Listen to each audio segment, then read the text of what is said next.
Good afternoon, everyone. It's West Ham Orange channel. It's Jazz. It's the start of another week, Monday again. So I hope everyone's well and had a good weekend. Apart from obviously what happened yesterday, I've got my good friend Frankie with me. We'll obviously, try to put our feelings out there like this channel always does, and just be quite honest, quite frank.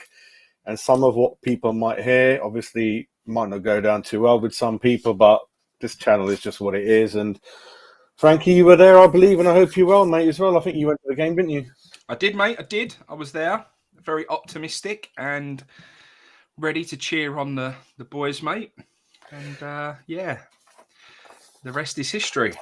Yeah, I mean, I didn't expect anything before the game. It's just the kind of feeling I'm in at the moment, in and around the club, and it's just like a big cloud over the club at the moment. Even that Europa performance, again, I thought it's pretty average. I didn't think we were good enough, even though we won. I just felt that it looked like the two teams are from the same league, even though one's from Denmark. And then, again, pre-season, I didn't like anything I saw there. I didn't like anything since Christmas we've done, apart from one or two Europa games. Not really been that impressed with our transfer window dealings. And it's all obviously... It's probably the worst start in the Premiership. We're bottom of the table, I think, and no points, no goals. Before I go into, you were obviously there, and what's your feelings about what you saw and how things developed, starting from when the starting lineup came out, mate? Yeah, I think everyone was very surprised by the starting lineup. Were they? That's a lie. That's actually rubbish, because we were standing outside. We was at the off license, having a couple of beers. And everyone turned around and said, what we thinking about the lineup today? And everyone said it would be the same as it was in the last game. So no one was surprised that Moyes would do the same again. However, I think we're all surprised in that we're looking incredibly stale and we need something different. When the lineups came out, it was what we expected Moyes to do. It's almost like we just write off 60 minutes of a game at the moment, mate. And football's about momentum for me. And if you just write off 60 minutes of a game without having much about you, being very lethargic, clueless in terms of ideas, and let a side get on top of you, they then get their goal, then there's just no way back. And it was very frustrating to see that lineup. But we still went in optimistic again, mate. We still went in hopeful that we could find from the same side, and this is what everyone was sort of commenting, well, it's the same side again, but can they find some of their form that they had last year? Unfortunately, that wasn't the case. So, yeah, I wasn't expecting anything before the game. And again, something come to my mind. This formation, 4-2-3-1, has he done anything else ever in 2 years? I don't know. No, well, we had that. We did have that time where we went to the five at the back, if you remember, and it really didn't work, and we had to change out of that quickly. That was to try and compensate for leaking goals. We were very leaky at that time. Oh yeah, and we had to try and stop the rot a little bit, but it really didn't work. So, we know he's got one way of playing, mate, and we won't go too far into the game because we'll start from the beginning and break it all down, but. On that comment, he doesn't even have anything in-game either. He just does like-for-like substitutions, mate. He has no way of changing it up or trying to be a bit different. And Potter, he had a plan for everything, mate. That is a proper manager right there, because we'll go into, as we go through the game, some of the reasons why I feel like it wasn't just what we did, but Brighton and Potter got it absolutely bang on yesterday. And there were a few things that he cleverly worked out about us that completely took any of the positives, if there were positives, but any of the positives we may have had so far this year, he completely took them out of our game. Yeah, I heard with Brighton, there's strengths in midfield, isn't it? They've got a lot of sort of numbers in there, and again, David Moyes didn't have any special plans to tackle that. I was messing about with my formation. I kind of said I'll match them. That's what I was thinking. But then at least I was thinking something different, keep going with the same thing. And again, is that how you saw the game? The midfield was lost, mate, in the middle, in the centre, where they're quite good? The thing, I don't necessarily think Brighton were amazing in the middle of the park. Yeah. We just didn't have any bodies in the middle of the park at all. Like where normally one of Rice or Souček sit and the other one sort of is a little bit more further forward. Both of them were playing so incredibly deep, especially for playing at home.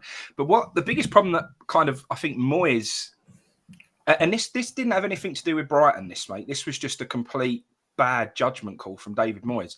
We had two very deep holding midfielders, and then we had a very forward progressive midfielder in Fornals who was not coming anywhere near as deep on the pitch as what he normally does to try and sort of get in amongst it and win the ball back and get us further up the pitch. He played incredibly high yesterday, Fornals, and what that allowed was just this massive gap in the middle of the park. There was just so much space that Brighton could do whatever they wanted to do.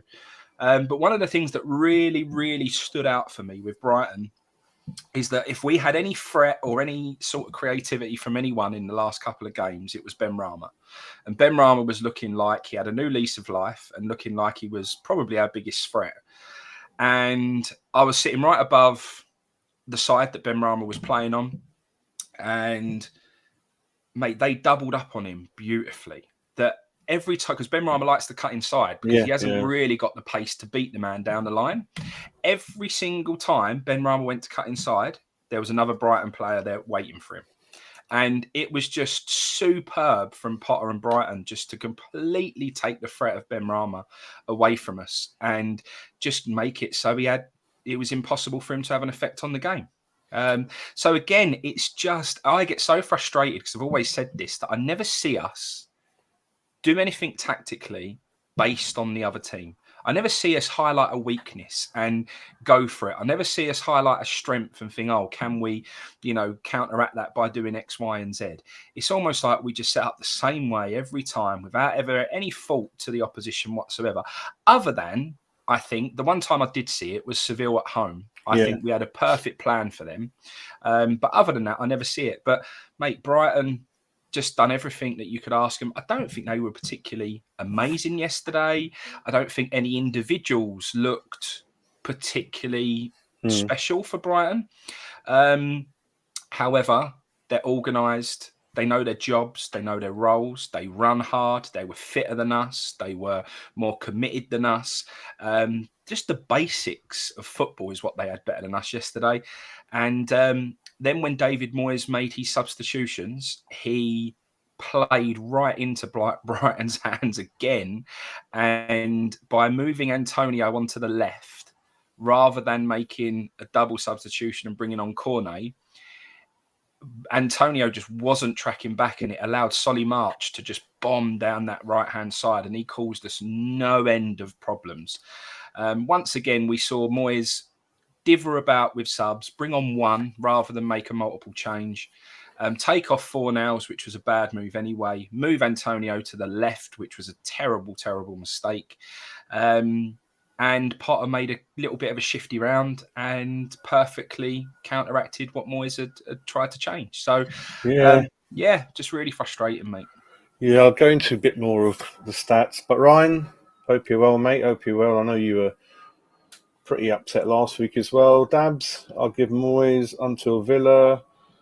Yeah, we've got obviously. Yeah, we'll go into the fixtures. In terms of fixtures, we've got. Let's have a look. We've got Villa away. Well, obviously got the Europa game. We've got in the league. We've got Villa away, Spurs at home, Chelsea away, Newcastle at home. And for me, I'd say we get 1 point out of those four. It's just that the momentum is kind of really not with us in any shape or form. Benrahma, he's kind of looking half good. Apart from that, players are just going through the motions. They're not really missing that edge, that motivation. I don't know what's going on. And then Cornet, as an example, I think he came on quite late, 73, 74 minutes, I think. Something like that. Scamacca, 62 minutes. Looks like Kehrer had a nightmare. He got booked after 20 minutes and gave away the penalty. Even on the radio, mate, he could have walked. Yeah, even on the radio, they're saying he's all over the place, mate. So I don't know. I think, it wasn't all over the place. He clearly is quite happy to put his foot on the ball and play out from the back. I felt like that was a real positive, that he can get the ball moving and looked really, really comfortable on the ball. But, mate, we can all blame him for the penalty. Zuma, I don't know where he went. He was bombing down the middle of the pitch, well out of position. And I know he was trying to get us up the pitch because it was getting frustrating. But if you're going to do that, whatever you do, don't give the ball away to the opposition. And Zuma had a simple 5-yard pass to play. Give it to them, and then they just counter it, and they were in.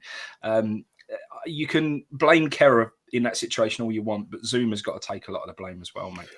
I know that every game there's a different partnership in that position. Centre backs doesn't really help. Penalty again for you. It did look like a penalty, didn't it? I think it kind of. When it happened, I was not even questioning it. For me, it was a stonewall penalty. I know there's now a little bit of debate whether it was outside of the box and so on, but if you throw yourself in like that right on the edge of the box, mate, it's always a dodgy one. Yeah, Darren, I hope you're well, mate. Yeah, we are a bit miserable, mate. We are. Paul, time to move on. I mean, so many notes I've written down. Yeah, lose 3 in a row, no goals. Would you no start? Goals is a worry, mate. Yeah. Doesn't even look like anything. But also, don't think that just changing Antonio for Scamacca and changing Cornet, don't think that's going to change anything, because when Scamacca come on, he didn't even see the ball, mate. Didn't even see the ball. The system. It's a big problem right now. It's not working. And just changing a few individuals like for like is not going to solve the problems we got. Yeah, but I mean, what would you do with David Moyes? What would you do? I mean, I don't know. I mean, obviously the owners of, well, I don't know what's going on with the owners. They don't sack themselves. They stay. The players, they kind of don't take the blame sometimes. I mean, if you remember Ranieri, after they won the league, they got rid of him because they felt it was going the wrong way the next season. If you remember Spurs, what they did early on with Nunes, mate, this is similar to that. I think we're going spiraling down, mate. I think it's time for a change. I don't know what you feel, mate. I can't see anything changing, mate. I think it's a big issue. I don't know. It's really hard. The reason why I'm certainly not Moyes out is because I'm very worried about what the club would change, who they would bring in for it. I don't trust the club to bring in the right manager at all. I do think we're in a real bad place. I warned people that I felt that Stuart Pearce going, I felt like with a changing coaching staff, and I felt like with what happened at Christmas, that there was more under the surface than what people were letting themselves on for. And I came into a lot of flack and stick for that. But I think actually now we're seeing that we've got some problems. And mate, that squad of players is incredibly soft. It's incredibly lightweight. It's incredibly weak. We have no leaders. We have no vocal players on that pitch. We looked like once we went one behind against Brighton, mate, that was it. Game over.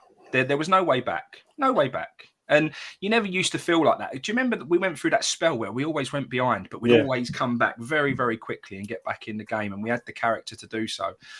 At the moment, where we haven't got any of that, and it's a bit of a problem.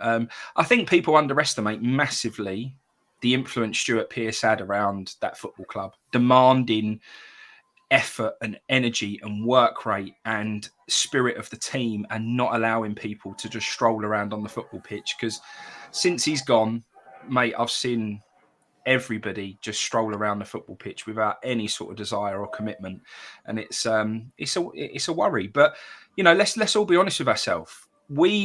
People blamed the bad run of form in the Premier League last season on Europe, tiredness, distractions.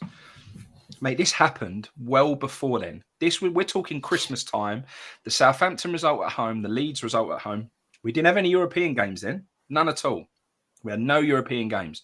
So you cannot blame this downturn in form and downturn in how we've been playing on European football. And that was really frustrating me last season, because I just didn't buy into the excuse of tiredness and distractions and blah, blah, blah. And now, mate, we ain't got those distractions anymore. And we're still well, if we're not just in the same place, we're in a worse place, mate. So it's not good. Yeah, all these things we hear that Zuma's knee is likely to give way a couple of times during the season.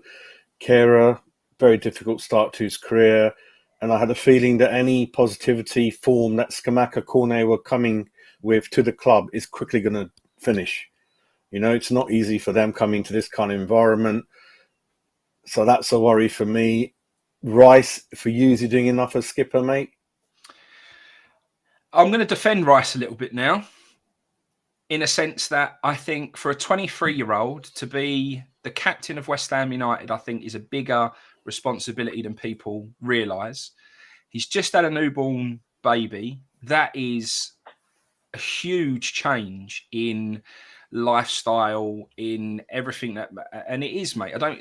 Unless you've been through it, so the younger generation who haven't had children yet might not understand it. But that is one of the toughest things that you can go through, is having a newborn kid, mate. It's double hard. And to put those two things in the mix with all the meat, he almost had a cry for sort of attention when he turned around and said, oh, you know, in his interview, there's so much more media stuff that I've got to do and I've got to do this. Mate, that will detract from his game. And as a 23-year-old, and let's be honest, while he's mature on the football pitch, I'm not sure his character is the most mature for a 23-year-old. I think he's got quite a bit of maturing to do to be the West Ham United captain that we need him to be.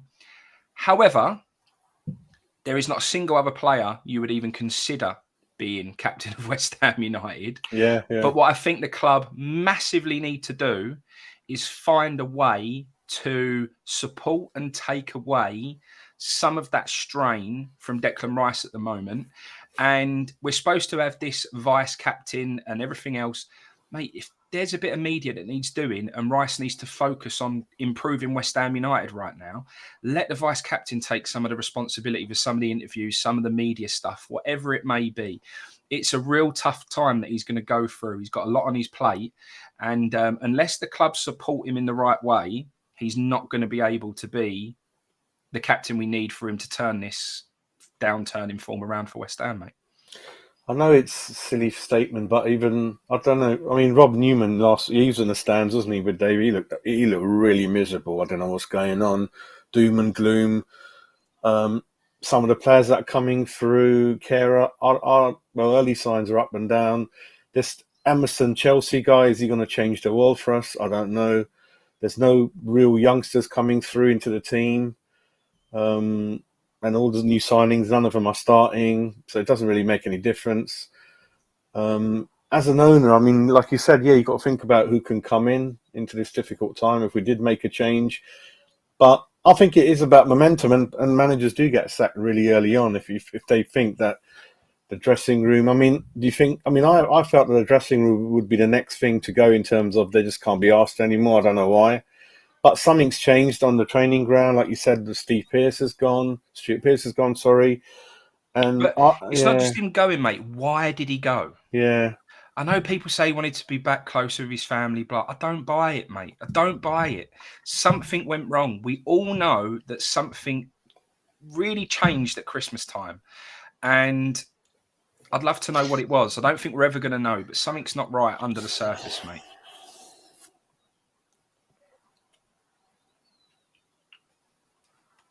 I think, what about that comment from one of the Brighton players saying one of our key instructions were to just be in the game and the crowd is going to start against West Ham, and they felt that happened.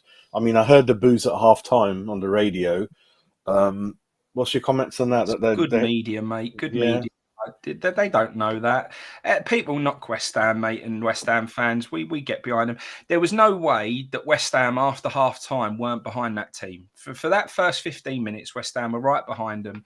But what I will say is there is some niggles starting to happen again. I saw a altercation in front of me with two West Ham fans arguing over Mikel Antonio, which almost come to major blows. It's a little bit of a worry, mate. We don't want to see any of that. That's no good. You know what I mean? You don't want to see fans fighting with each other over whatever. But it's getting to that stage again, mate, where I think the frustration setting in. Like I said to you, I wanted to take the boy to his first away game at Aston Villa. I can't do it because if we go 1-0 down against Aston Villa, mate, it's going to start getting a bit nasty. So I can't put him in that situation.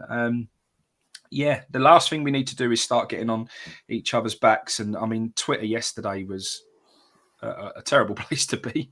Everyone arguing with each other, threatening each other and whatever. It's just not ideal. Is there any players that you want to single out for being especially poor? Anyone stand out for you, you think? I think Zuma's really off out of sorts. But again, do you know what? We know West Ham United as a football club are not the most professional. We never have been. I don't think we ever will be under the ownership that we have. But Zuma's gone through quite a difficult time, mate. And it's not been easy for him up in court and all of this. How much support has he had? This is what worries me. How much support is Thomas Souček getting for his downturn in form and whatever else? I still believe this.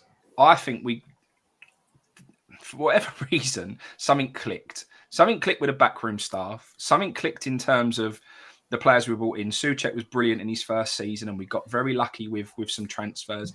And I never really believed we was that much of a fantastic team, but I felt like we had hard work, graft, togetherness.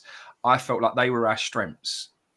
Now that's gone, I'm very, very concerned. I think I've said this before. I always said Souček's limited in terms of his footballing ability. When I said that, everyone went mad at me because he was scoring goals. Everyone went crazy. I said, but he can't play a 5-yard pass. This isn't anything new, mate. This has always been Thomas Souček, yet he won Hammer of the Year. I think Fornals, people are really defending Fornals at the moment. I'm really not sure about him. I know he's the only person who can play forward passes and the only person who can try and create something. But I'm still not convinced. I think he's too lightweight. I don't think he has enough effect on the game. Antonio, same old Antonio. He seems like he half wants to put himself about a bit again, but he's really struggling to get near the ball. So that's a real problem. Soufal's completely gone into really bad place. But Ben Johnson came on, mate, and he positionally, because I was sitting right above where Ben Johnson was playing, positionally, he was a nightmare. I'll tell you one thing now. Ben Johnson is not our answer at right back. And someone's again just said Fornals is one of our best players, was one of our best players. I just don't buy it. I just don't believe it. I don't buy it. He gives the ball away constantly.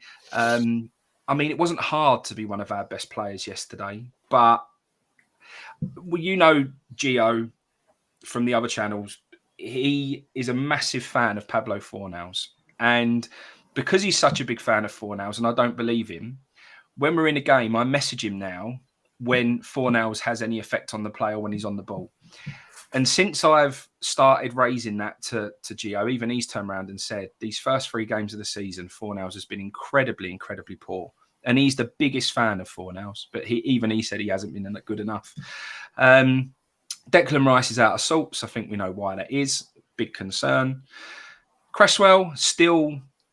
I mean, there's that stat that's still bounded around at the moment. No, defensive player or wing back or full back has created any more positive passes or key passes than Aaron Cresswell. I still think he gets... Mate, that man has given everything for West Ham and continues to do so. And his legs have gone. He's not good enough anymore. But it's not his fault we ain't signed a left back. I keep saying it. He's getting an arsome stick. And he's only ever given what he can. Just because he's getting over the hill now, he still tries. Every time we put him on that football pitch, I still think he gives everything that he can possibly give. We know we need a new left back. It's not Cresswell's fault we haven't bought one. All he does is try his best. I feel he's come into a bit of stick a bit harshly. But I know one thing is that every West Ham fan seems to have their own agenda at the moment, mate, on which player is the biggest responsibility or the biggest cause of our problem right now. But I'll tell you one thing, it isn't a single player that is the issue. It's a collective. It's the system. It's the whole aura around the club at the moment. It's the desire. It's the confidence. It's much, much deeper than a single player. And people continue to say, take Souček out and our problems will be solved. Mate, Souček is not the only problem at West Ham right now. Yeah, I mean, for me, it's the manager, mate. If he's continuing to pick players out of form, they need help or in training, and that it's just not happening. They're getting worse and worse every game. Even Bowen's kind of he's kind of He's struggling. completely gone off the boil, hasn't he? Yeah, he's Completely just gone off the boil. struggling a bit. And like you said, the backroom team, whatever drills they're doing. I mean, are the players just bored with the same messages now? That's what I usually hear sometimes when a manager's struggling. They just need something new. It's the same formation, and I don't know. There's something not quite clicking for me, and I don't know how it can change. Like you said, it's too many things, isn't it? It's too many It's a things. lot. I'm telling you, there is a lot of problems at West Ham United right now. But again, it's not anything new. People are saying, "Oh, it's only 3 games." It's not. This has been happening for a very, very long Yeah, time. It's been happening for months and months and months. And mate, there are some deep, deep issues with West Ham right now. And if anyone thinks taking Souček out will turn West Ham's fortunes, or playing Scamacca over Antonio will change our fortunes, or signing a left back will change our fortunes, it won't, because there are far more issues than just singular problems at West Ham right now. We need a big change. I don't know what it is that we need, if I'm honest, but it ain't my job to know either. It's just my opinion as a football fan. And I said to you this on that stream the other night. Do you remember I said I watched 2 games from last season and I watched the first 2 games of this season, one after the other. And that spirit that we had last season isn't there anymore. no. And that needs to come back. And I don't know how that happens. But mate, Nevin and Moyes, they stood on that sideline and it's got to the 60th minute and we're screaming for a change. To be perfectly honest, you've got 5 substitutes now that you can use. Yeah. At half time, we needed a change. Half time, we should have started that second half with something fresh, something new, and we should have gone, right, we're mixing it up. Let's get out there and turn this around. But we didn't. We kicked off the second half in exactly the same way, exactly the same vein. And then it gets to 60 minutes, and then it's a massive ask to do anything then, mate. But Nevin and Moyes just stood on that sideline, mate, and they looked totally clueless. They looked like they didn't have a clue what to do, mate.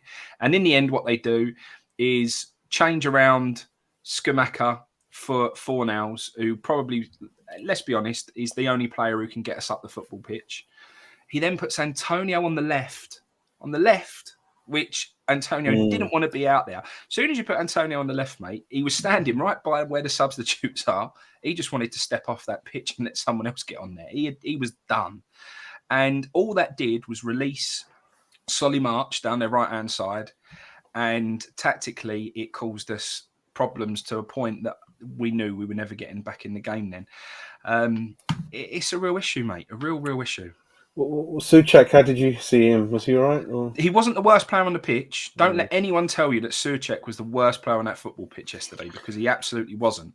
He still wasn't good.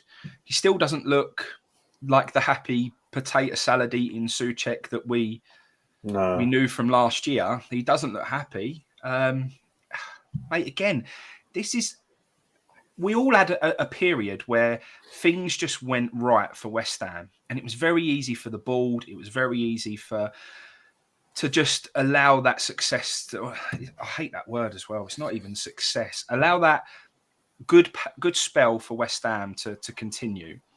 As soon as we need to do something, i.e. Souček wants more money, we get it wrong. They haven't handled that situation. You know, he wanted more money at Christmas, coincides with his downturn in form. The problem hasn't been resolved. And if you don't resolve the problem, then it's going to become an issue. And it's becoming an issue right now. And I'm not saying, you know, the board should have given him what he wanted, because he probably shouldn't, mate. He probably shouldn't.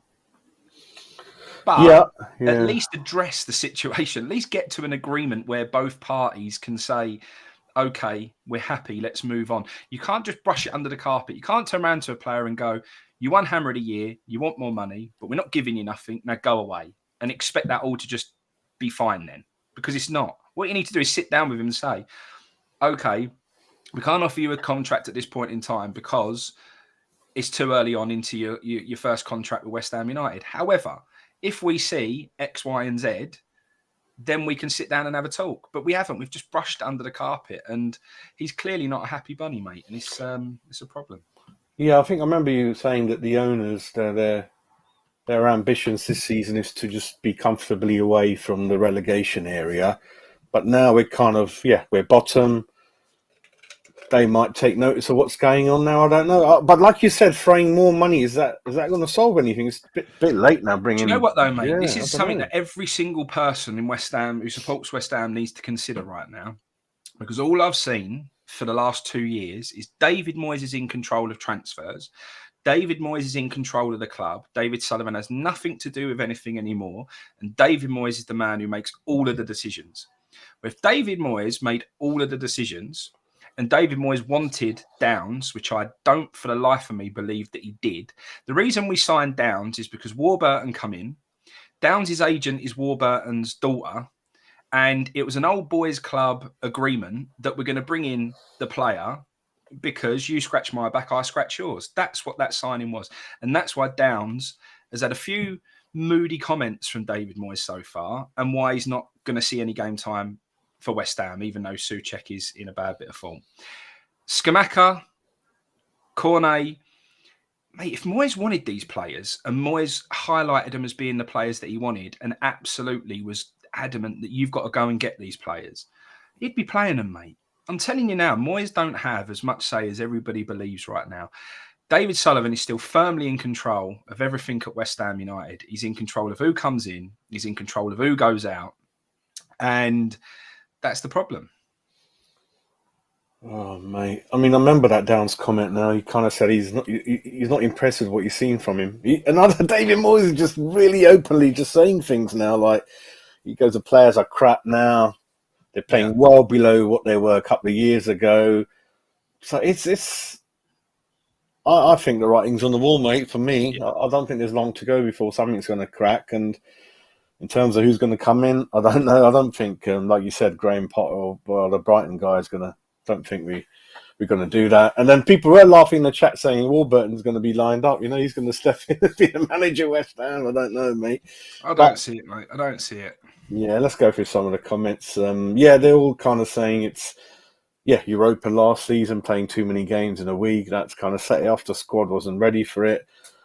Yeah, Villa's next. I mean, Gerrard, he's had a kind of a difficult start to the season as well. So we'll see how that game goes. I mean, I don't know who else is going to come in the window. I mean, that Belgium guy, I mean, again, being quite vocal that he's coming in. But these players, I mean, they don't excite you, do they? Like Kera's coming in, he ain't going to jump up and down, put his name on the back of your shirt. You got that Belgium guy, 10 million, he's going to come in. I don't know what he's going to do. Emerson already wants more money than we're offering, not a good sign. It's just... I don't know what's going on. I mean, who they're buying, I'm just a bit weird. I don't know what's going on. I feel like Vanaken will improve our central attacking midfield position. I do think like he makes sense as a number 10. I think he's a bit bigger. He's more physical. I do think he would help. I'm not saying he's the long-term solution. He's not. He's not young enough to be the long-term solution. But quite frankly, right now, I do think we've got a real issue with that number 10 role because Lanzini and Fornals are just not good enough, and I do think he would help. But obviously, if you were the owner, what would you do though with Moyes? I don't know, carry on, just give him few more players, or something. I think the problem is, mate, at the end of the day, if he ain't going to play him, then what's the point? It don't make any difference. I don't think it will make it. Unless it's someone that the manager's literally highlighted and said, I have to play that man if we sign him because he's going to massively improve our fortunes right now, then it makes sense. But I don't think that's the case, mate. I really don't. I think David Moyes is coming to an end. I can't see it. I imagine the next game they're going to be on edge, the players, because the crowd's going to be on top of them expecting something straight away, and that's when your confidence goes a little bit, and I just don't see any. I don't see anything coming out of this now, mate. I don't know. What did you think of the Rice interview that he had? I haven't seen it really. But Rice, to be fair, it's every single player's got an issue. Yeah, I mean the bench is the bench. I don't even know what to think. Everything's wrong. The price are bloody big. I don't know. It's just a big. I don't know. It ain't ideal, mate. We've built a massive wall in the stadium. You know, when you go back after a break, we're all excited. I couldn't wait, mate. I couldn't wait to get back to West Ham. I was ready for it. And then you see a massive wall in the way of certain fans. You see the price of food and beer is absolutely ridiculous. It's really put a dampener on this opening part of the season, mate. It's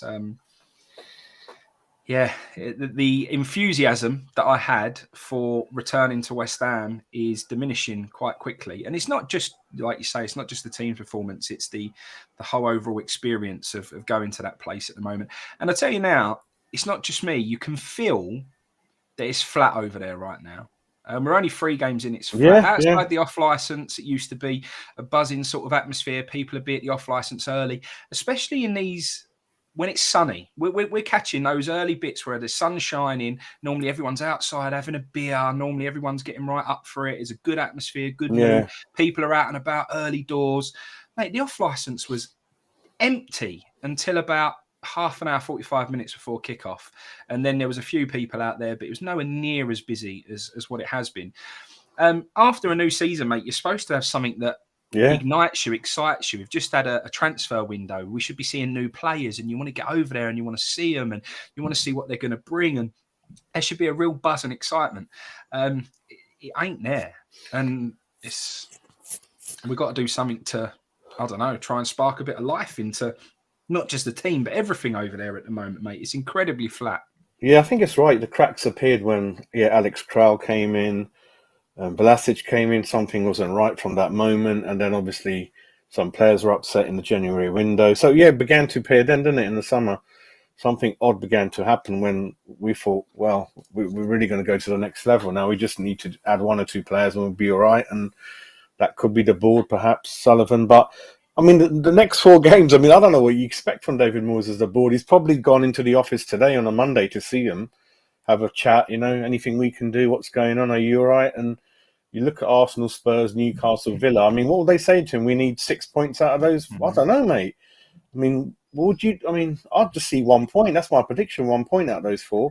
Probably at Villa. I remember when West Ham had been bad before, and I mean bad. I remember when we was bottom of the league, we went Chelsea away, and we'd done them 3-2 when Di Canio was scoring those goals. Even when we've had a real terrible side before, we've always believed that we could go somewhere and get a result. Always. It just don't feel like that anymore, mate. We just write games off. And it's like those Allardyce days where we used to play Man City and he used to be like, lose 5-0, doesn't matter. That's fine. It's Man City. I hate that attitude. See what Newcastle did to Man City yesterday. I know they didn't get the result, but wow, did they have a go. And afterwards, as a fan, you come out of there and just think, you can do nothing but applaud them and say, you got right in their face, you showed them no respect. We had a proper go and we nearly come away with a result. With us, Man City was... you can't beat Man City anyway. Aren't they so good? Man City are too good. You can't compete against Man City. Well, Newcastle have just proved you absolutely can. You can, yeah. So I don't get this. I hate that West Ham mentality. I used to love that old school mentality of even when we had really average, very poor players, we'd go somewhere, get in their face, and at least have a go, mate. I do miss that. Yeah. James mentioning favouritism and that kind of thing. There's got to be an internal war going on in the club. There's got to be. They're just not on the same page. And like you said, the players that are coming in, he's not using them. There's got to be something going on where whatever list he gives them, that he's just not getting them in. Perhaps they don't trust him. I don't know what's happening. But would you give him another 3 games, mate? Or what do you think before looking at the situation again? Mate, I just don't... I personally cannot see our board making any decision unless we were in the relegation at Christmas, in the relegation place at Christmas. I don't see the board making any change until the end of the season. I really don't. If we stay in the bottom 3, then that's what they're worried about, isn't it? If we stay in that bottom 3, then that's the only time. If we're in the bottom 3 at Christmas, they'll make a change. But other than that, I don't see us making a change. Even if we're bottom half of the table, but we're not threatened with danger. I still think David Moyes gets until the end of the season. But I think David Moyes, if we have a bad season, will be the scapegoat, and he could very well be sacked at the end of the season if we don't have a top half of the table finish. Yeah. And they will they will likely put it down to David Moyes, his transfer activities and blah. But that's a long, long way from where we are now, mate. I fully expect us to turn this around a little bit. I don't expect us. I mean, people were talking about sixth, mate, and people were talking about finishing above. That we'll finish above Man United and we'll get sixth spot and blah blah blah. I mean, that for me was never on anyway. I know what you mean. That's Tim from American Hammers TV. Hope you're all right, Tim. Thanks for joining, mate. Bearded Hammer, one of our old channel guys. We're not getting points, and it just doesn't look good for me, mate. I mean, Europa, we will be fine with that. Well, I think we'll be fine with 3-1 up in that game. Everything looks lazy, lethargic, predictable, isn't it?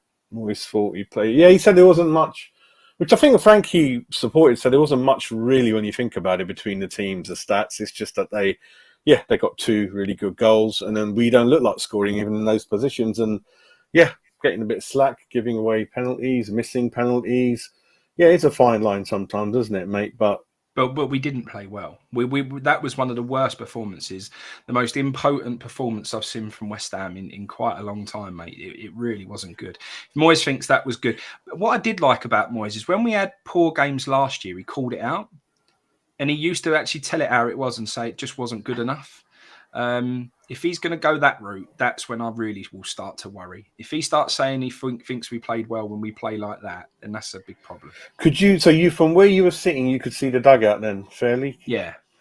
That's usually a good signal. What you're seeing from the like I say, just a lack of ideas, mate. They were standing there like this, looking out as if to think, what do we do? And they honestly, they didn't know what substitution to make, when to make it. They looked completely clueless, mate. Completely clueless. What lineup would you change it to? But then you do say it depends on the fixture and the team, that you should have a couple of different formations that you can do. Arteta, again, I have a go at him, but he's known to change 2-3 times in a match depending on what's happening. So again, he's quite kind of clever with that. No leaders in the team, morale's on the floor, motivation's on the floor. New signings, for one reason or another, haven't quite set anything alight, or actually the other players haven't responded to anything, mate. So it's just more than one thing, lots of different things going on. Kofal injury, I heard, mate, serious eye injury, I think, but hopefully he'll be all right. He kind of went off, didn't he? Yeah, he did. He didn't look too clever. Yeah, when he was clearly in a lot of discomfort. But again, he hasn't been in very good form at all. I think the problem is there's too much riding on our Premier League finish to mess around too much. And David Moyes really doesn't like playing the youngsters. But mate, for me, it wouldn't even be Ben Johnson who's starting right back. Ashby, for me, would have to be given an opportunity. Yeah, I think, like you said, you gotta be proactive, and it all goes back to the windows. Like we've been talking about Cresswell having help for a couple of years now. I think the writing was on the wall, but the club got lazy. Like you said, Cressy had that one-off season. Kofal came in for 5 million, and he just smashed it in, and the club just took the foot off the pedal, didn't they? Thinking, this is all right. We got a couple of cheap signings, and then we just carry on the way we are. And Rice obviously developed into what a player he is, and we just didn't push the boat enough, did we? I mean, there is interesting things going on at Leicester. They're there for one reason or another. At least they put a lot of money into their training ground and things like that. But yeah, I mean, it's very early days yet. But again, some of the examples people told me was Leeds have got rid of 2 big players, reinvested in the team, and they're looking good under their new manager.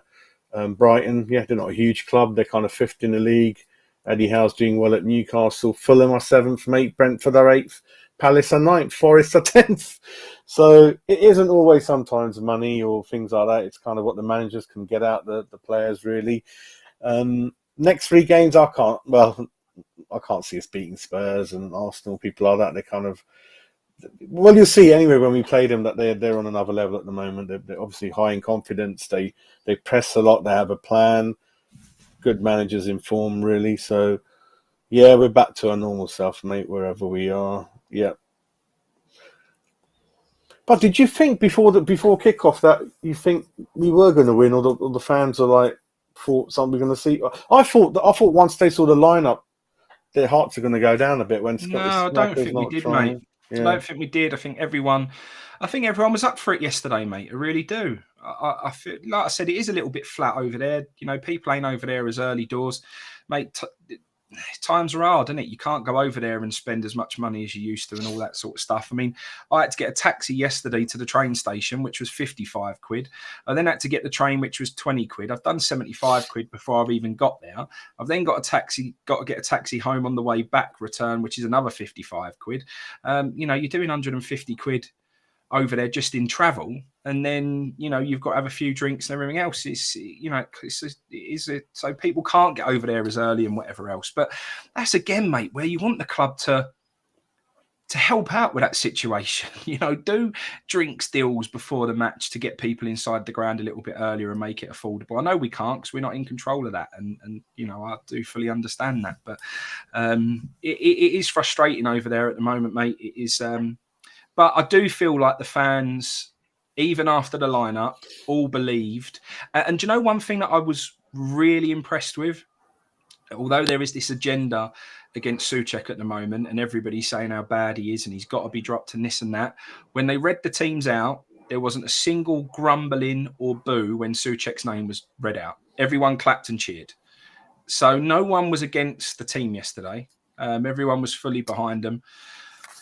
And that went downhill quite quickly, mate, because it was a really, really poor game to watch. It was incredibly frustrating, mate, to the point where we couldn't even make 5-yard passes yesterday. The amount of times we gave the ball away from sloppy passing. But the biggest thing for me, mate, was movement. We are like statues out there. They just stand still. We get possession, you think someone make a run, and everybody just stands and looks around, and it's not good enough. So yeah, first substitution, 62 minutes, mate. So yeah, could have done it a bit earlier, perhaps half time. It had to be done. You've got 5 subs now. There's no risk of making an early substitution. It was so stale in that first half that I really think like a substitution had to be made at half time. I think any other manager makes a substitution at half time there. I really do. Certainly a good manager, a top manager who wanted to win, like a Mourinho or someone like that, they make the substitution at half time. Anything from Lanzini? He came on for Ben Rama, 75 minutes. Lanzini comes on. Cornet's about to make a run down the left-hand side, and Lanzini overhits it and puts it straight off the pitch. And you were just like, what are you doing, mate? Yeah, I mean, threatened with relegation. Yeah, it's only 3 games, mate, but like I said, I got examples of Ranieri and Spurs very early on getting rid of Nunes because it's that spiral that we're kind of looking at. They're just going to carry on in that way, really. But yeah, we don't know top of our heads at the moment who's out there. That's good. Any names top of your head? I mean, I'll have to do a bit of research, but any managers out there that you like or perhaps could come in? Not really, mate. I mean, if you were going to do it and you really wanted to show some intent, the man that you saw there yesterday certainly is a significant upgrade on where we are now. I think he's a significant upgrade on most managers, mate. I think he was brilliant. I think Potter, I didn't really understand the hype around Potter until I actually saw what he did yesterday. And then I got it. I understood then, only because I don't watch Brighton enough to know. But he clearly is a very, very astute manager, mate. And he completely outplayed us yesterday. So if you're going to show a level of intent, mate, go and break the bank, give him a massive contract and go and get him in. I think before Nunes went to Spurs, he was on their list last summer. He was on that list. So I don't know what happened. Yeah, we brought this up, haven't we, mate? No leaders on the pitch. It is difficult when the heads are down for someone to lift them, really. And again, James mentioned that it is hard for new players to come into that kind of, constantly losing. Then Scamacca comes on, Cornet with 10, 15 minutes left. I don't know how much they can do. it is what it is, mate. It's difficult, isn't it, to bed them in? And like I kept saying, any confidence they had from last season, it's slowly going to go because they've not been giving any starts. It's gone. It's gone. Yeah. Gone. Totally gone. It's, mate. But it had already started going last season. It already started going. Again, this isn't just come from this season. It's this has been happening for a little while, mate. Yeah. Different formations, same players, isn't it, mate? Same players. Drop Bowen. Yeah, well, I don't know who else can come in, really. Yeah, Downs, he ain't going to play Downs. Souček is kind of, up and down a bit. So, like you said, there isn't any much more to bring in to the team, I don't think. It's kind of all of them, and it's got to be dressing room. I don't know, it's got to be the manager. If every single player, you're not getting anything out of them, and it lies at the feet of the manager for me, doesn't it, really? And, Rice is very young as well, and it's difficult, isn't it? Pointing him captain. Yeah, there's not many other captain options really around, is it? I know Cressy, obviously, if he was a couple of years younger, he'll be up there with that. So what's the next away game then? Let's have a look. We've got Villa Sunday, haven't we? Is that home or no? Villa's away. Or Villa's away. Are you going to that? I've got tickets, and I was planning on taking the 4-year-old, mate. But like I said, if we go 1-0 down there, it's going to turn quite nasty quite quickly. So I'm not going to take him. Whether I then still go myself, I'm not sure. But mate, it's got to the stage already. I'm like, just might take him for a weekend somewhere, and because he's going to school in September, so it's my last time to take him away before school.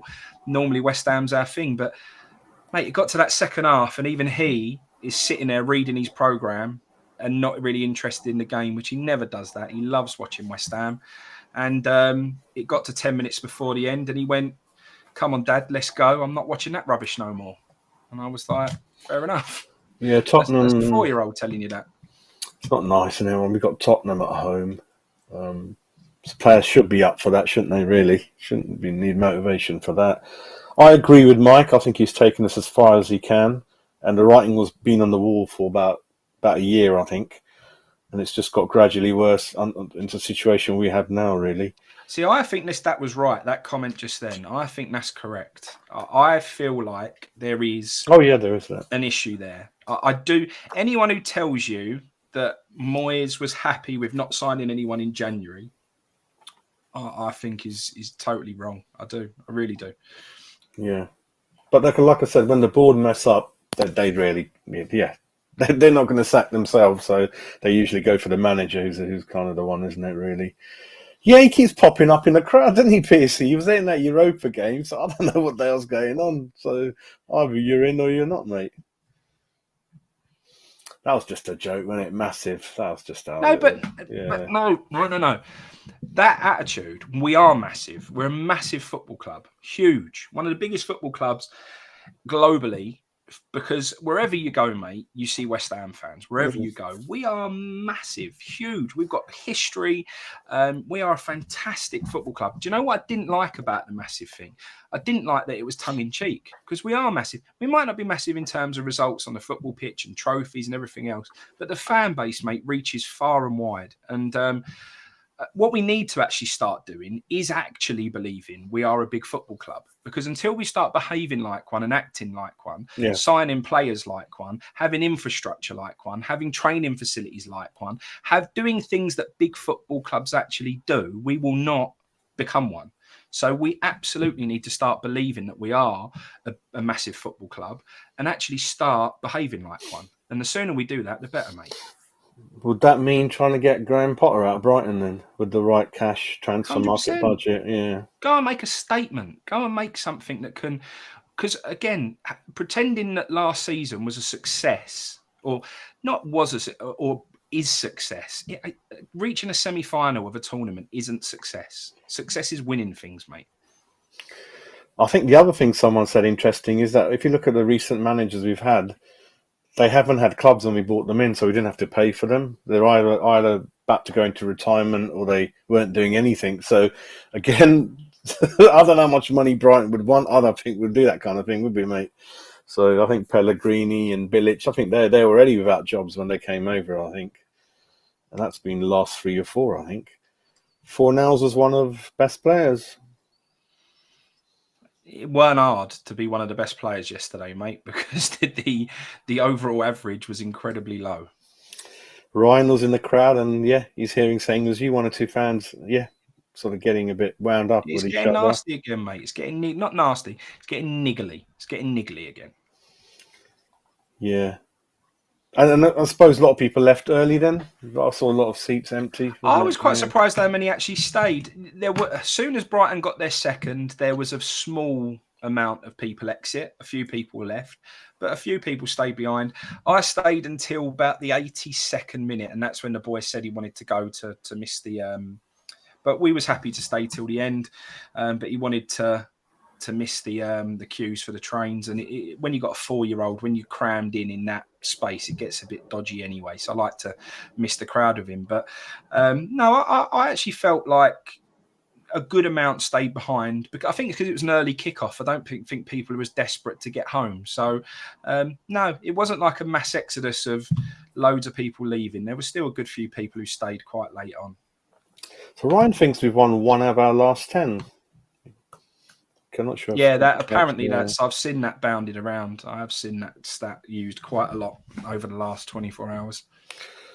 And in terms of what you saw on Twitter yesterday, in terms of people backing the team and not backing the manager, is it about 50-50 at the moment, do you think? Or because that must have all kicked off yesterday as well, isn't it? People just want to stick with Moyes for now than people who don't.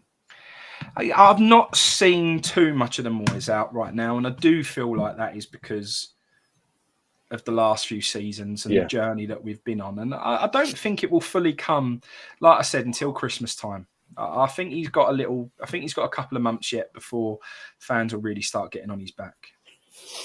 I think certainly in our chat, I think they're probably against Moyes, the majority of people there. Tactics and things like that. Mark's a fan. At least someone agrees, mate. Not everybody does, I can assure you. And it is hard, the mood, especially Armin on a Monday, and I'm finding it hard to pick myself up at the show. I'm like, I feel like the bloody players, mate. Seriously, I'm like, what is going on here, mate? And then again, Frankie mentioning, and similar, I go for the same issue. Lots of money to get to the ground, takes a long time to get there. Long walk, cold food, very expensive, and we love hot days, but you don't want to watch football in a hot day, do you? I don't think in the crowd. You want it a bit cooler, don't you? Even at Heineken bar now, mate. That Heineken bar outside that was supposed to like create a bit of a fan zone has suddenly taken to playing like drum and bass. Like, I don't want to stand outside the ground drinking beer, listening to drum and bass. Like, if I wanted that, I'd go to a rave or something. Like, what is all that about? I really don't get it. Gallagher. I mean, the window is what? Next Wednesday, the window closes. Let's see what kind of happens. What do you think about Patrick Vieira? He's had a good year, isn't he? He's doing all right, mid-table. Hey, Palace looking good, looking strong. In fact, they respect him. The players, they really respect him and play for him. Want to play for him and stuff like that. Really, but that's what you need when you've got big players like a Declan Rice, or players who are really ambitious in football and are touted to be top level. You need someone who's been there, seen it and done it. You need someone who can stand there and say, and you respect because you think you did win it all. You were at the top of the game. It does make a difference. And Vieira's a legend. And that don't always work out like that. Like Gerrard at the moment's not quite working out at Aston Villa and so on.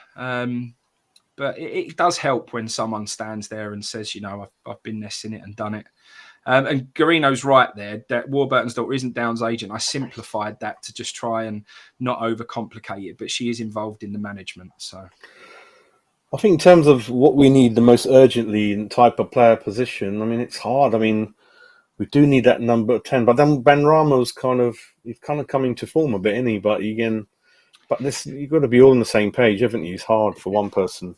My biggest worry was that Benrahma had a couple of games where it was his type of game, and that when the going got tough, he wouldn't be able to step up like he had been. I'm going to let him off against Brighton because, like I say, they done a job on him, a proper job, a very clever tactical job they done on Benrahma.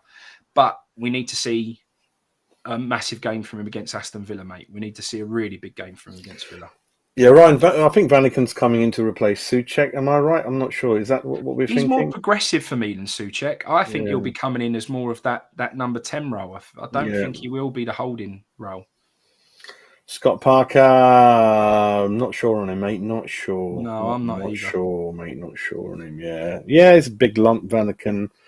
Yeah, he likes those big type of players, doesn't he? So we'll see what happens, mate. So lots of comments, but generally it's kind of it is about. Let's just look at one more before we close. Getting out the ground. Yeah, any issues getting out the ground, Frankie? Any issues getting out? If you leave it late, it does become tricky. That walkway and those exits do get quite packed in and crammed in. The thing is, mate, it's because they block you off and try and send you in one direction. If they just let everyone go through the however many access points there are around that ground, I don't think we'd have a problem. But you know that shopping centre don't particularly want you there, do they, mate? So they make it quite awkward for us. Yeah, I did there with your comment. That is a good point where you do bring a new manager. None of them are his players, so again, he might take time to transition. Sometimes the solution, Frankie, is you get a caretaker manager in just to tick over in the season and look for the right guy in the summer. I don't know.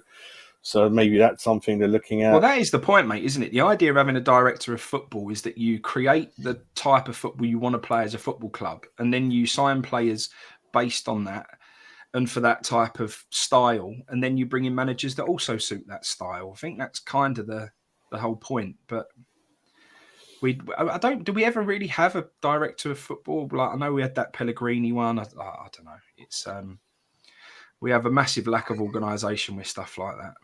Yeah, well, I think so. But a lot of people are saying maybe. See, I don't believe that. I actually think if the league form continues the way it is, the board will want us out of Europe because they all want to protect our Premier League positionings. Yeah. They don't care whether we're in Europe or not. They just want us to finish as high up in the Premier League as possible. Time to go. So for me, I think it's very, very difficult for Moyes to turn this around. So that just means at some point, I think the board will find it difficult. They might have to think about removing him. But listen, football's a funny old game. So only 3 games are gone. But I'm saying it because it's gone on since December. Definitely, we're not being that great for a while now. And there's too many things. I mean, we've run out of time. There's so many things wrong at the club from top to bottom, internally, externally, backroom staff, coaches, players, it's just so much players coming in, the way they're being treated. Even, was it the chief operations, the guy that looks after new players, things like that we saw on the Arsenal one. But here's my number. If you ring me straight away and we'll fix whatever you need. I don't know who does that at the club, things like that. Again, there's a lot of depression going around in the world, including lockdown, players, personal lives. We keep mentioning Souček. You don't know what's happening behind. He's come from another country. Wife is obviously cooped up in an apartment. You don't know, do you? Players, you have to, like John Larser, you got to make sure the family's happy and then they'll perform on the pitch. It could be something off the pitch that's affecting one or two players. I don't know what's going on. But for me, yeah, I think the writing's on the wall, mate, at some point. What's your opinion before we close down, mate? What would you, the next 3-4, what do you see happening? Yeah. I don't think we're quite there yet. Right.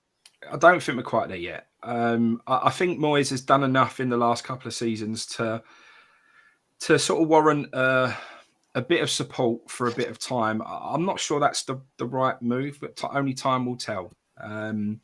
So I do think he's struggling. I think we need freshening up somewhere, but normally new signings give you that freshening up. We've had, new coaching staff come in, but again, at the moment, this stinks of Sullivan sticking his oar in, bringing in people like Warburton, bringing in players that he wants to sign, and Moyes getting the arse with it and throwing his toys out of his pram, along with his captain, and Stuart Pearce leaving at that last game of the season because, he lives too far away. It's a 4-hour journey. I've just seen somewhere say, mate, Stuart Pearce earns enough money that he'd have a chauffeur in the most luxurious car you've ever seen in your life, and you could get him back home in no time afterwards. I don't believe that the travel is necessarily the biggest issue for Stuart Pearce. I think he left because Moyes wasn't backed properly in January, that there was a massive lack of ambition.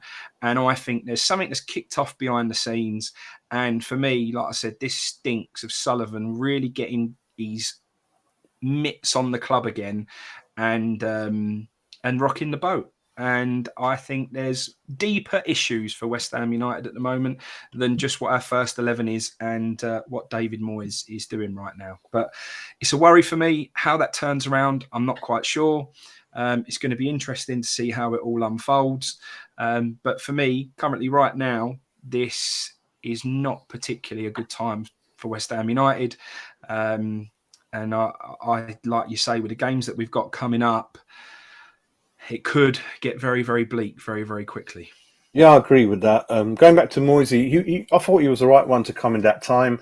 But then I did say, listen, you can judge managers season by season. They're not going to stick around 5, 6, 7, 10 years.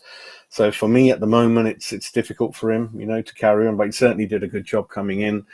And then maybe but then again, it goes back to Sullivan. You bring a new manager and he's still there. So I don't know. I mean, I don't know when this change of ownership's going to happen, mate. But yeah, you're right. You can bring a new manager in, but it's still the same backroom, whatever they're doing, the way they take ages to get players over the line. It's still the same issues are still there. And a club needs to be running in the same direction from top to bottom to be successful, I think. So that's what it is. There's quite mate. a lot of comments just come in there, though, defending GSB, mate. But at the end of the day, saying you can't blame Sullivan, Moyes is picking the wrong teams. Mate, if Moyes didn't want those signings and didn't want those players, we know how he is. He's a stubborn man, a very stubborn man. And if they weren't his players and the players that he wanted and the players that he selected, he ain't going to play them. We all know that this happens. It's a big problem. I think like the lack of investment in January again stemmed from Sullivan. And I actually think that Sullivan not investing in January and not actually bringing in players. There were loads of stories in January about Noble going to ringing Moyes and Rice trying to get hold of Moyes because players weren't coming in. Moyes came out and said, we tried and blah, blah, blah. And there was no one who could improve the team. But I firmly believe that, and it is only an opinion because none of us actually know what's gone on. None of us actually know. But if you read between the lines and you put 2 and 2 together, and yes, you could be coming up with 5, and I get all of that. But there's no way in the world that a manager in January with a position that we were in wouldn't want some new faces. And Moyes saying there wasn't anyone who could improve the first team. I believe that was from a short list of what the board had put together and presented to Moyes, and Moyes didn't want anyone that was on that short list. And that's fair enough. And then I think at the end of the season, Stuart Pearce then goes because he wasn't happy. We've then got people talk about net spend because we're such high net spenders. Well, the reason we're such high net spenders is because every player that we buy for £40 million gets sold a few years later at a massive loss. Our net spend is only as high as it is because we never recuperate any funds by the sales of players. That's why it's where it is. Don't think that it's just from expense, because it's not. It's because our transfer acquisition strategy has been so piss poor that anybody that we sign always ends up leaving the club for a fraction of what we paid for them. We never make a profit on a player, never. And that is why our net spend is as high as it is. At the end of the day, we can all sit here and we all got our own opinions. I'm just saying, from my perspective, I think the issues at the moment lie a bit deeper. And I do believe that it's coming from a lack of investment from the board going against Moyes and Moyes' wishes. I don't believe Moyes wanted Warburton at the club. I don't believe it for 1 second. I actually think that this has all been engineered. I think there's a real change of, I don't know, there's not a togetherness there between the board and Moyes anymore. And I think that's a lot to blame for why it's all unravelling at the moment, mate. And obviously, another thing you can't see is you can spend a lot of money, but if the manager didn't want him, he didn't play him, didn't want Crowell, then obviously the stats will show we spent a reasonable amount of money in them too, but we didn't play them, right? So that's another thing that the stats don't show. And then it's just not working, isn't it? You're forcing players down the manager's throat. He's not going to use any of them, really. So there's a lot of things to look at, really, apart from that. We've now got a comment about managers not getting all their players and putting Jose Mourinho in there. Well, Jose Mourinho went to Roma. He did get the players that he wants, and he wins their first ever European trophy. So that's how possible it is to do it when you're all together and all on the same page. I ain't buying that rubbish one little bit. Sorry, mate, but I don't get what point you're trying to make there. I really don't. Yeah. A lot of people, a lot of comments going in there at the moment. Skamaka. Yeah, it's not easy for new players, mate, and not easy to. What kind of link has he got with Warburton anyway, Sullivan? I don't know. Who knows, mate? But again, it's all weird. What I'm saying is, it's just a real strange move of how we've gone with at the moment. It's there just is both. We're not pulling in the same direction. Moyes is clearly making noises that he's not happy, but then he's coming out and saying that the board are trying, and there's a lot of weird things going on at West Ham at the moment, mate. And what's your prediction on Rice before we close the show down? Is he going in the winter, next summer, or he's not going at all? Or was it Chelsea waiting for him next year? I don't know. Gary's performing the way he is. He won't be going for as much money as we want for him, that's for sure. No. That is a bit of a worry. So, I don't know, mate. Is he going? Is he not going?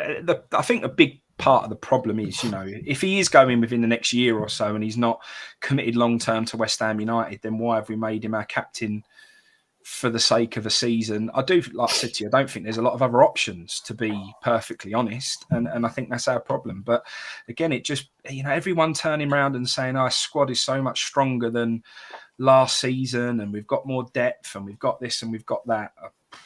I can't see it, and not for me. I mean, Vlasic, you never touched him. You don't chase a player. You bring someone in, you like him, and then you try to improve him, help him settle down. I don't even think he ever looked at him in the eye, did he? David Moyes, Vlasic on it. Crowell, obviously, there was stories of him crying in the car park. I don't know what's going on. So we never know 100%, but I don't think you treat a player like that from the beginning like that. You give him a good run of games and position that you think he's done well in, and how you brought him in. He was just hardly there, mate. He just looked weird, and that's kind of thing was going on. So anyway, thanks everyone for watching. We've gone well over an hour. So to summarise, I think it's difficult for David Moyes to turn this tide back.